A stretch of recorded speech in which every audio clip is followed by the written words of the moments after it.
A hot wind rattles the barley stalks of Apulia like dried bones in a gambler's cup, and the sun above seems forged for the sole purpose of bleaching Roman courage.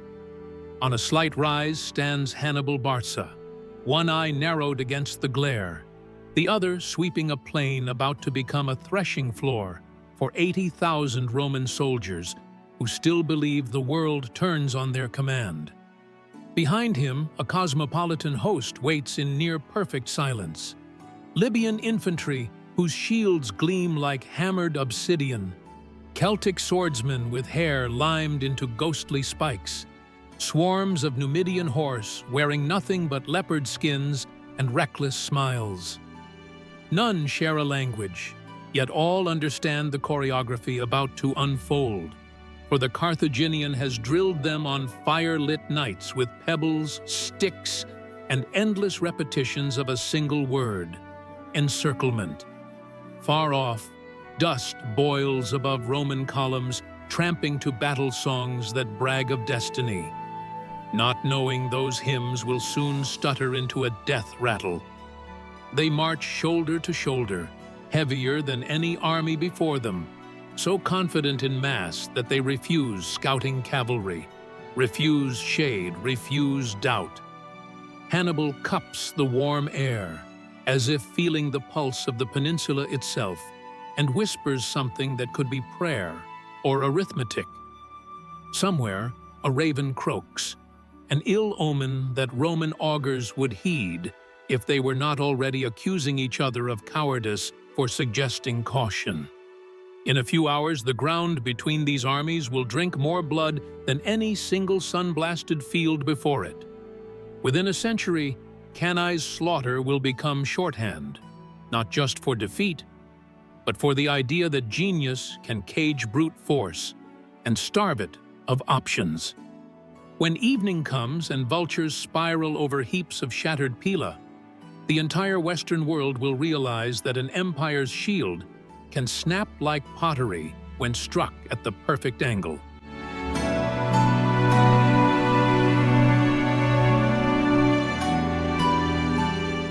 The story begins long before hooves churn Apulian dust. Picture a 9-year-old boy in Carthage placing his hand on a sacrificial bull and vowing eternal hate for Rome at his father's command. The boy is Hannibal, son of Hannibal Barca, veteran of the First Punic War, a conflict that stripped Carthage of Sicily, treasury, and naval supremacy. Hamilcar reads the treaty's clauses as mortal insult and spends the rest of his life training an Iberian-African coalition to rewrite that verdict. From Hamilcar, the boy inherits an education equal parts mathematics and murder. He learns to calculate river depths at a glance, to read weather by goatskin drums, to persuade men of a dozen tribes that their fortunes hinge on his heartbeat.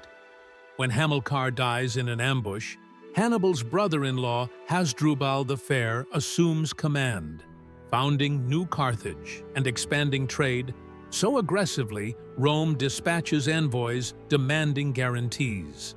Those envoys never quite understand the glitter in young Hannibal's eyes. They record politeness, not prophecy. 8 years later, at 26, Hannibal marches out of Spain with an army of mercenaries, elephants, and the audacity to treat geography like clay. He storms Saguntum, daring Rome to intervene over a city south of the Ebro. Inside the gray zone of a treaty Rome interprets one way, Carthage another. Rome declares war. Hannibal smiles, plants altars to Melkart along the Rhone, and begins his alpine gamble. Everything that happens next reads like myth clipped to marching orders. Hannibal's engineers felled trees on frozen slopes to blast rock slides with vinegar-soaked fires. His quartermasters coax half-starved elephants across gorges using bundles of sweet hay dangled from ropes. His scouts bribe Gallic hill tribes to clear ambushes before Romans can pay higher. By the time he descends into the Po Valley, he has lost half his men, yet gained a legend that travels faster than courier pigeons. At Ticinus, Trebia, and Lake Trasimene, he turns Roman doctrine against itself, baiting consuls into traps that mix fog, geography, and psychological jiu-jitsu. But each victory, spectacular though it looks on papyrus, buys only breathing room. Rome keeps raising armies, fielding manpower that seems infinite because citizenship, unlike mercenary contracts, replenishes yearly with new birth cohorts.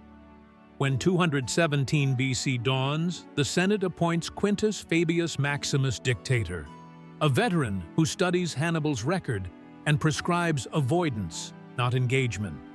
Romans call it cowardice.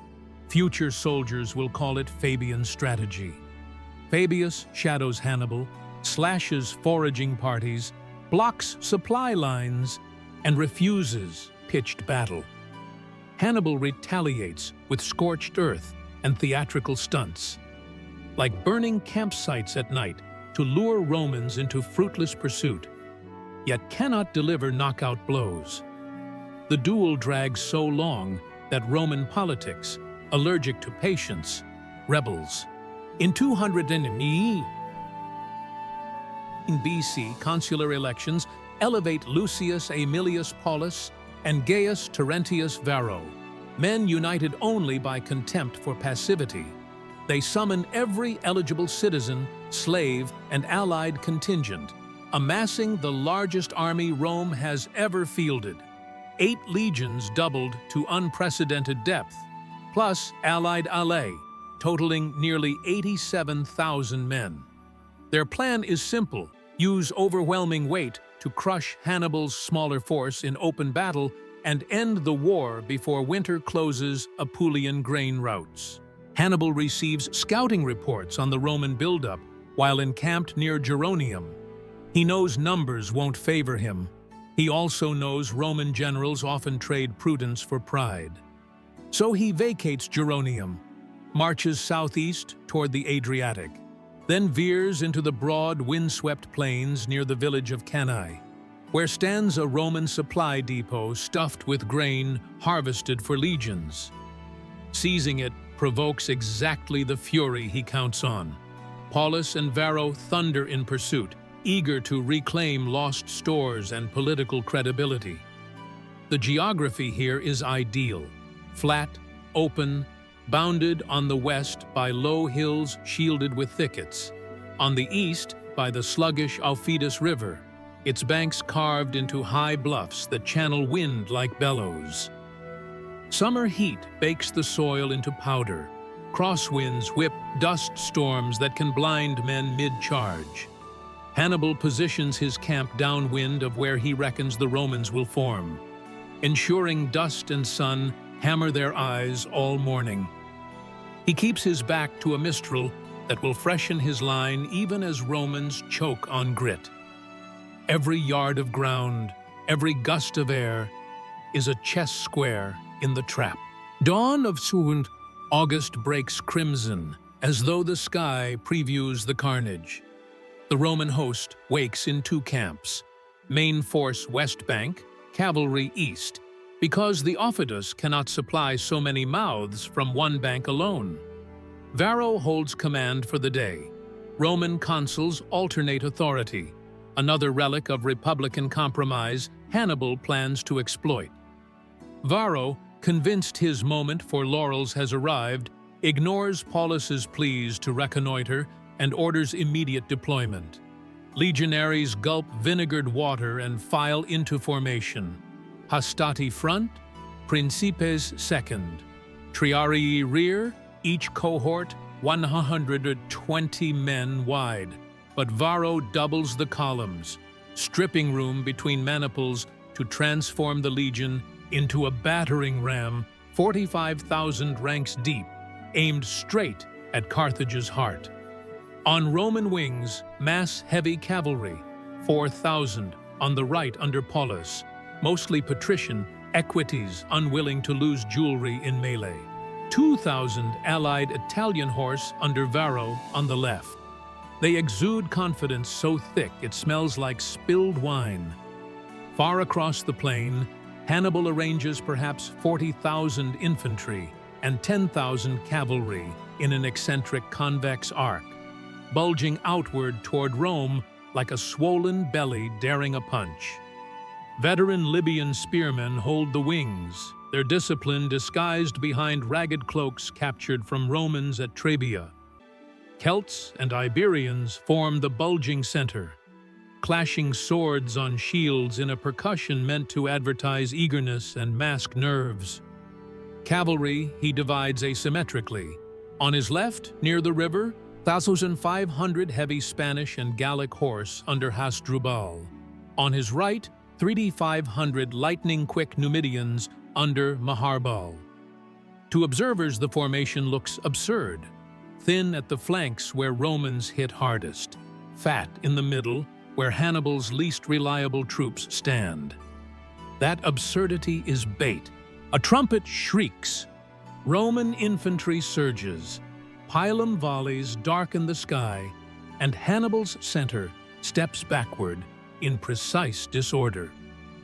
They retreat not as rout, but as controlled elasticity, absorbing each impact, giving ground yard by dusty yard. The bulge flattens, then inverts. Libyan wings, previously angled back, now anchor like door hinges swinging shut. As legionaries press forward, taste of imminent breakthrough electrifying their ranks, they realize too late that the enemy they chase has pivoted inward. The Libyans strike Roman flanks like jaws snapping. Their spears bite into unshielded right sides. Roman scuta curve to protect left. Cohorts in front cannot halt.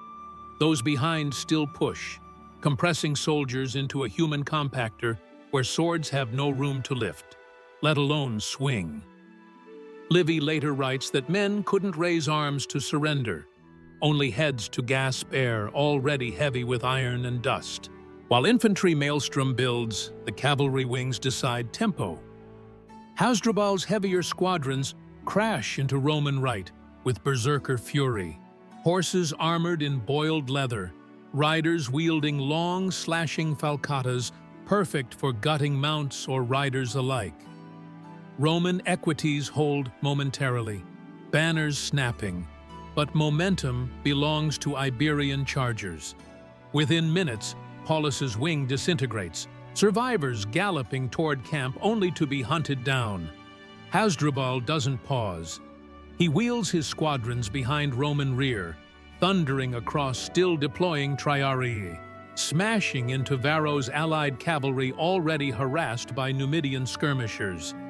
Italian horse scatter, some riding for the river where they drown in shield-weighted panic. Hasdrubal unites with Maharbal, sealing the encirclement. Inside the kettle, heat becomes a weapon. Dust clouds blot sun, but trap humidity. Breath condenses into sweat rivulets that blind. Romans at the perimeter die quickest, skewered by Libyan pikes. Their bodies heap into ramparts that further constrict living comrades. Blood pools until sand turns to paste. Soldiers slip, fall, and suffocate beneath comrades who can't see where to step. Officers blow horns for withdrawal, but sound cannot pierce the claustrophobic roar. Clashing iron, screams, the wet rip of sinew. Centurions raise vine staffs to reorder maniples. Many are crushed, their crested helmets marking graves rather than command posts. Only Paullus manages to breach the ring with a handful of guards, staggering along riverbank, wounds glittering like garnets. Legend says he refuses Varro's horse, urging the consul to ride for Rome while he himself bleeds into legacy. Outside the cauldron, Hannibal stands on a mound of shields, directing traffic via riders who weave through scene like needle in tapestry. He commits Libyan reserves where Roman pressure bulges, recalls exhausted Celts to second line, always tightening arc centimeter by centimeter. His eyes, notorious for icy calm, spark brief pity when he spots sheer volume of corpses, but pity is a luxury reserved for victors recounting memoirs. For now, precision rules. He orders musicians to blow Carthaginian battle hymns, psychological knives reminding Romans this is not slaughter by accident, but by design honed from Saguntum to here. Mid-afternoon sun tilts west. The Roman mass begins to liquefy. Bodies pile 6 deep. Survivors climb corpses to breathe, only to be speared from below. Heat stroke claims as many as blades. Some drop Pila and claw riverbank in suicidal bid for water. Numidian riders circle like jackals, jabbing anyone who escapes melee. Hasdrubal's cavalry patrol outer cordon, intercepting fugitives aiming for Canusium Road. When Hannibal deems resistance sufficiently numb, he signals infantry wings to converge. The invisible noose draws tight until nothing moves within except shudders of dying men. As dusk stains sky apricot, silence rolls across plain broken only by caw of crows. Hannibal orders trumpets to cease. The day's music is over. His soldiers slog through gore, searching valuables, decapitating Roman officers for identification ransom. Livy later claims 50,000 Romans perish. Polybius, more conservative, counts 70,000. Either number dwarfs previous defeats.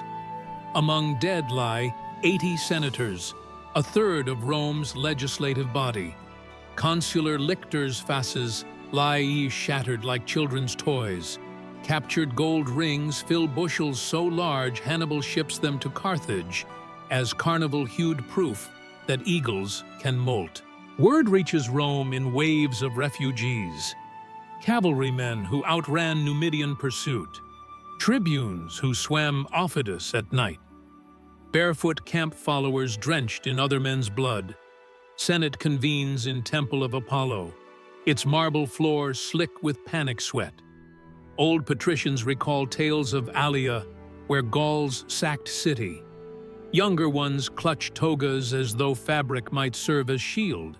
Yet, amid despair, a stoic spine stiffens.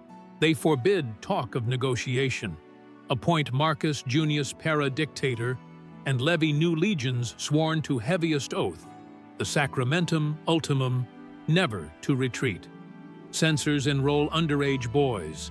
Slaves offered freedom for enlistment. Criminals pardoned if they shoulder shields. Rome demonstrates a resilience Hannibal admires even as he curses strategic stubbornness. Each massacre seems only to fertilize more legions. Hannibal's staff pressures him to march on Rome immediately, but Maharbal famously remarks, "You know how to win victory, Hannibal, not how to use it." Logistics restrain him. He lacks siege engines, his army exhausted, Italian allies fickle, until certainty of Roman collapse. Instead, he capitalizes on psychological shatter, parading prisoners, negotiating with cities, wavering in allegiance. Capua defects. Tarentum later will. The Italian mosaic starts to crack, yet never shatters enough. For Rome, Cannae becomes both abyss and anvil. Fabius's delaying strategy vindicated, he regains influence. New legions avoid set-piece battle, mimic guerrilla harassment once used against them. Scipio Africanus rises from ashes, studies Hannibal's methods, and refines them into counter-encirclement culminating at Zama. Cannae thus seeds its own antidote. Without the nightmare, Rome might never evolve. Hannibal spends the days after Cannae like a surgeon studying a removed tumor. He walks the field in long, deliberate strides, reconstructing every pivot, every collapse, noting where purple-crested tribunes tried to rally, only to drown under their own shields.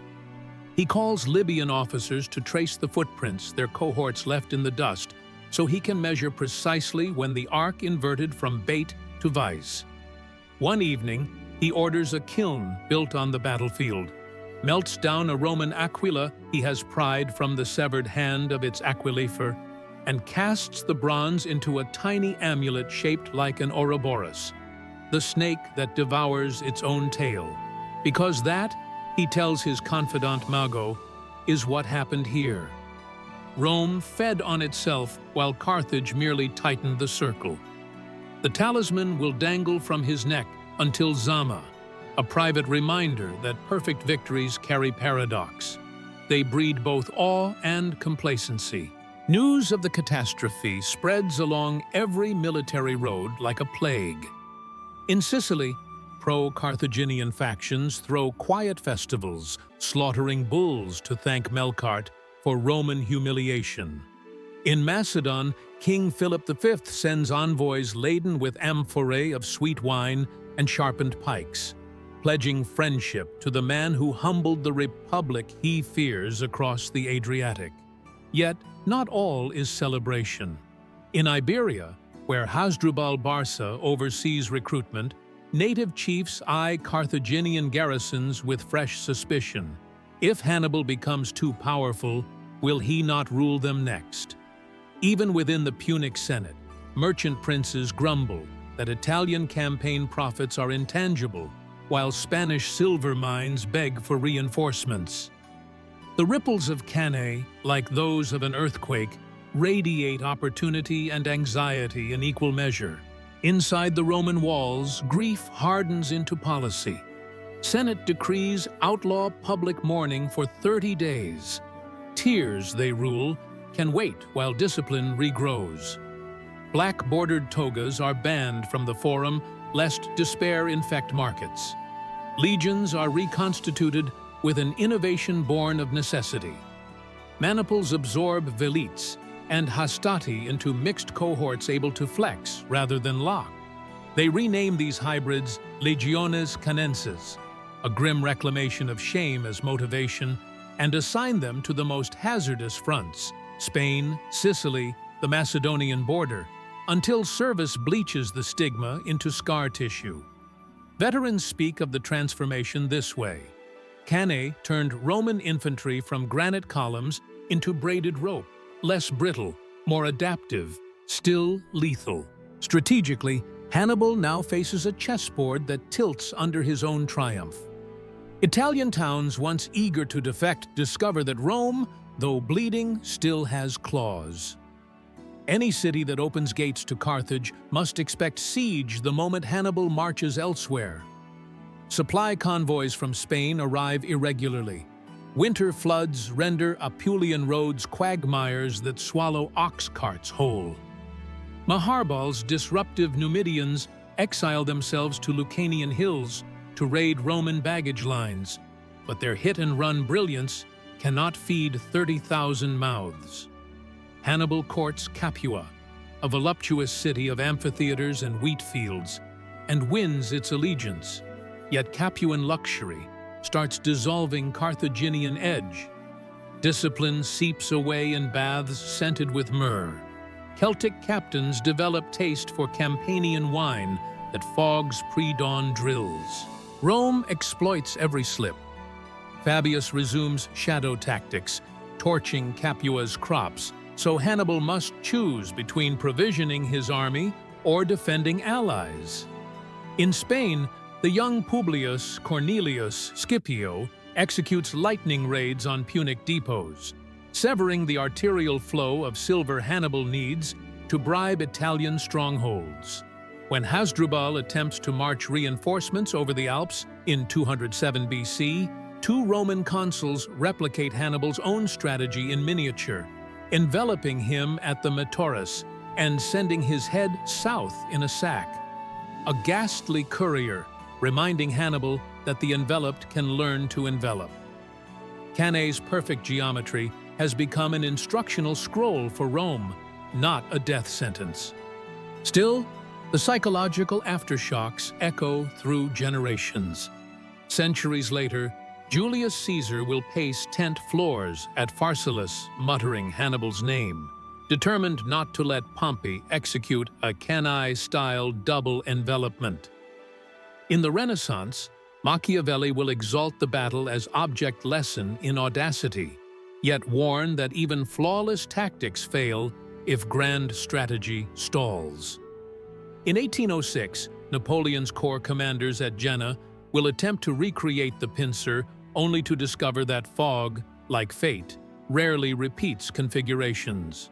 Helmut von Moltke will translate Polybius, annotate margins with schematics, and whisper to cadets that Germany must prepare Kesselschlacht, kettle battle, Cannae with rifles and railroads. In 1940, Guderian's panzers will break through at Sedan, curve back at the Channel, and bottle the Allies at Dunkirk, an armored echo of Libyan wings snapping shut. Military academies today still sketch the same convex arc on whiteboards, labeling flanks anvil, center bait, and asking cadets where their logistics would sit safe from counter-encirclement. Cannae is not merely studied, it is rehearsed by armies that may never smell Apulian barley. Yet the field itself remains eerily tranquil. Modern archaeologists comb wheat furrows with magnetometers, mapping iron concentrations that trace Hannibal's line like ghostly braids. They unearth twisted pila heads, severed fibula brooches, a legionary's gaming die scorched by time. One summer, they discover a mass grave covered by sandstone slabs. DNA analysis shows men from Etruria lie beside men from Liburnia. Evidence Rome truly threw every province into the meat grinder. Tour guides today walk visitors along riverbanks grown lush, quoting Livy's lament that so much valor vanished una morte, in one death, as if 50,000 souls could merge into a single incomprehensible silence. At dusk, the plain still blushes red, though locals swear that's just iron-rich soil, not ancestral blood. Reflect for a moment on the mathematics of that silence. Hannibal fielded fewer than half Rome's infantry, yet killed or captured upward of 3/4. The casualty ratio exceeds modern firefights powered by machine guns. How? He aligned environmental factors, sun, wind, dust, with psychological triggers. Roman impatience, Varro's hunger for glory, then fused them through geometry into a weapon sharper than any sword. His double envelopment did not rely on superior armament. Libyans wielded Italian pilum. Celts swung long swords brittle against Roman steel. The power lay in timing and spatial compression. Once the jaws shut, mass became liability, turning numerical strength into self-strangling chaos. In project management terms, Hannibal weaponized bottleneck theory 2 millennia before assembly lines. There is, however, a deeper aspect usually lost amid tactical diagrams: the moral weight of orchestrated annihilation. Ancient chroniclers admire Hannibal's intellect, but recoil at the body count. Polybius judges the slaughter necessary yet horrifying. Livy, writing under Augustus, paints Hannibal as almost superhuman in cruelty. Modern strategists wrestle with the ethics of victory through encirclement when no quarter is possible. At what threshold does genius shade into atrocity? Hannibal himself pondered this. Letters preserved in fragmentary Punic script reveal he petitioned Carthage for prisoner exchanges, offering to ransom Roman captives so that valor might return to their sons. The Senate refused, perhaps fearing veterans haunted by defeat would destabilize morale. Consequently, thousands of survivors languished in fetters until traded piecemeal. Bone-thin shadows of legion discipline the Republic dared not parade. The legacy of Cannae touches even language. Cannae becomes a cautionary verb in soldiers' slang. Don't get canned out there, veterans warn rookies before maneuver exercises. In Italian, cane means reeds. Ironically, Hannibal bent Romans like reeds in river wind. English inherits canniness as shrewdness. a faint echo of the mastermind who spun doom from dust devils and spear shafts. Every time a coach drafts a play that pulls defenders too deep, then strikes flanks, he channels a bit of Hannibalic audacity. Every crisis manager who turns competitor scale against itself performs a boardroom Cannae. By 203 BC, when Scipio lands near Utica, Hannibal finally sails home, leaving behind 3 unburied decades of Italian memories. At Zama, he will attempt a modified Cannae, but Numidian betrayals and Roman cavalry parity doom the maneuver.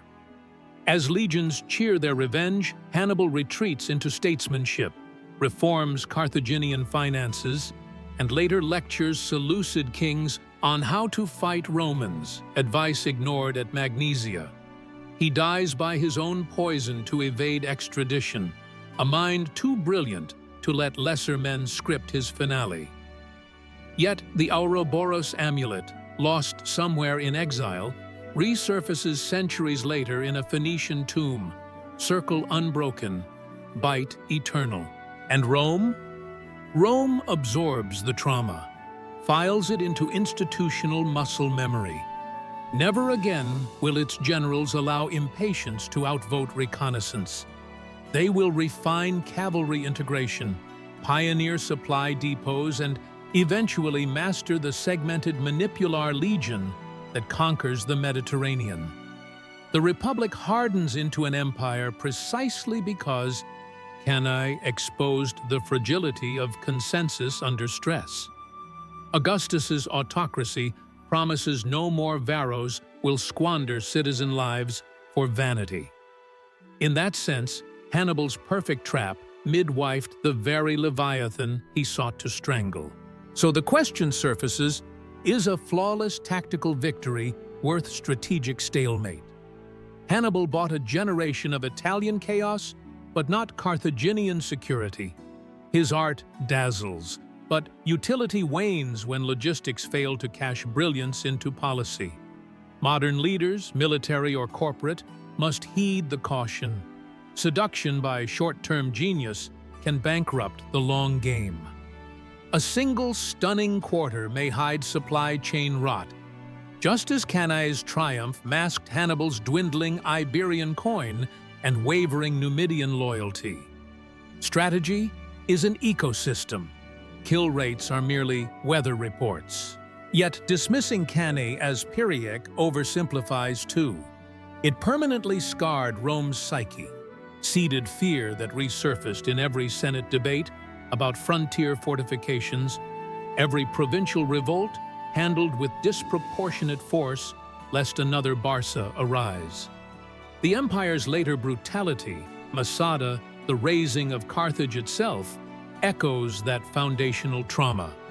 One could argue the Mediterranean's eventual Roman monoculture, with all its roads, aqueducts, and legal codes, is the indirect child of a North African commander teaching the world that security costs blood, and the invoice compounds if ignored. Walk the plain today, and you will see none of that. Farmhouses dot barley seas. Tractors hum where Sarisse once glinted. A single plaque by a dusty lane reads Campo di Annibale. Kids bike past, chasing soccer balls, unaware that under each tire lies layered strata of broken vertebrae, iron nails, and blackened sandal soles. But kneel, scoop a handful of earth, and you may still trap a rust flake, maybe pilum shrapnel, maybe a Libyan helm rivets. Hold it to the sun, watch it gleam dull red. Recognize that within its oxide lattice sleeps a lesson about concentration, misdirection, and the razor's width between triumph and futility.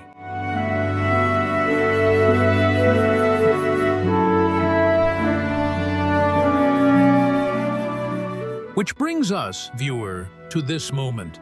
You have marched with legions into the kettle, felt dust cake your throat, watched horizons shrink into spear tips, then soared above the carnage to audit consequences that stretch into our own boardrooms and battlefields. If this journey ignited even a spark of strategic curiosity, if it made you question whether scale is asset or liability, or how environment can turn momentum inside out, do not let that spark gutter. Share this story with a friend who thinks history is just dates. Show them that one August sunrise can still illuminate modern dilemmas.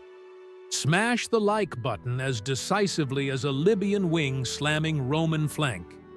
It costs you less effort than raising a scutum, but signals the algorithmic Senate to deploy more campaigns to your feed. Subscribe and ring the bell, so our next expedition, perhaps to the snowy forests of Teutoburg, the desert ridges of Ain Jalut, or the thunderous trenches of Kursk, finds you armored in anticipation.